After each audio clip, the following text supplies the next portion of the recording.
Hi friends, welcome to Suma channel. ఈరోజు double ka meetha ఎలా చేయాలో చూద్దాం. ముందుగా బ్రెడ్ స్లైసెస్ని, అంటే డబుల్ కా మీఠాకి వేరే బ్రెడ్ అది ఇలా స్లైస్ లాగా కట్ చేయించుకొని ఆయిల్లో కానీ నెయ్యిలో కానీ వేయించాలన్నమాట. ఇట్లా రెడిష్ కలర్ 3 బ్రెడ్ ప్యాకెట్స్ని తీసుకోవాలి. దానికి 3 లీటర్స్లో పాలు సరిపోతుంది. 1.5 kg షుగర్, 2 kgs కోవా. అంటే పాలు మరిగించే ముందు కలర్ వేయాలండి, ఎల్లో కలర్.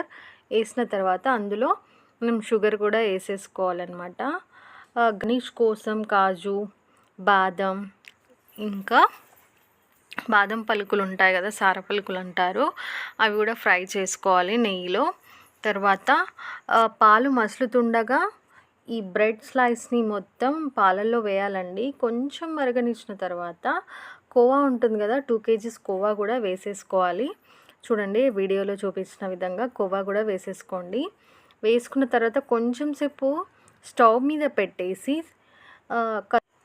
కలుపుతూ ఉండాలండి. అప్పుడు బ్రెడ్ కోవా ఉంటుంది కదండి, గట్టి పడుతుంది.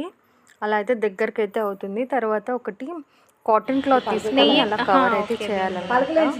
సో ఇది డబుల్ కా మీఠా రెడీ అయింది ఫ్రెండ్స్. చూడండి, యమ్మీ టేస్టీ కలర్. వీడియో మీకు నచ్చితే like, share, subscribe. Thank you for watching.